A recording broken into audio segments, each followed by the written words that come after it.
хүүхдийн төлөө заа гэж хэлье гэсэн ийм одоо бодлогын хүрээнд нэлээд чухал шийдвэрүүд гаргалаа. Би одоо боловсрол талаасаа чухам юу нь одоо хамаарч байгаа талаар та бүхэн товчхон мэдээлэл өгье. Нэгдүгürt энэ одоо хүүхдийг хамгаалах, ялангуяа дотор байранд хүүхдийн хамгааллыг сайжруулах, дотор байрыг бүрэн одоо хүүхдийн аюулгүй байдлыг хангах чиглэлээр камержуулах, дотор байрны нөхцөл байдлыг сайжруулах тал дээр бас нэлээд их одоо шийдвэрүүд гарахаар байна. За энэ дээр боловсролын яам хамтран ажилланаа.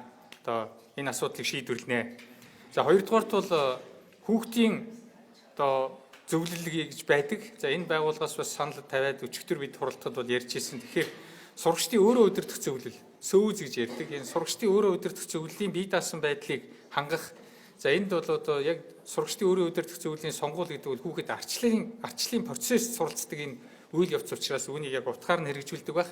Сургуулийн зөвлөлийн үйл ажиллагаанд удирдах ажиллагаанд нь оролцох энэ боломжийг хангах гэсэн ийм зүйлүүдийг бас ярьлаа. Тэгэхээр энийг бас бид ажил хэрэг болгоно.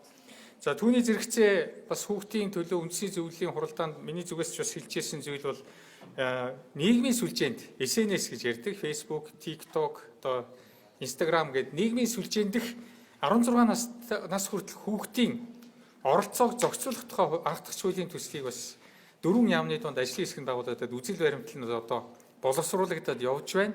За энэ ажлыг бас улсын хуралд одоо өргөн барихын процессыг эхлүүлээд явж байгаа. Тэгэхээр энэ засгийн газраар оруулж хилцээд одоо хууль журмын төслийн тухай хуулийнхаа яг л бүх процедурыг хангаад ингэ явах юм аа.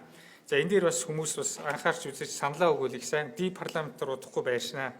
За бас нэг чухал асуудал бол хүүхдийн цуслангуудыг сэргээх тухай асуудал яригдлаа. Энэ бол үнэхээр чухал, мөн өмч хөрөнгийн асуудлууд, менежментийн асуудлуудыг ярина. За энэ тал дээр бол хариуцсан яамных нь улсууд нь наривчлсан мэдээлэл өгөх байхаа.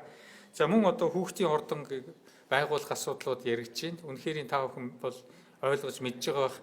Хүүхд бол гэр бүлийн орчин, сургуулийн орчиндөө өнөөдөр өсөж төрж байна. Нийгмийн орчин шаардлагатай байна.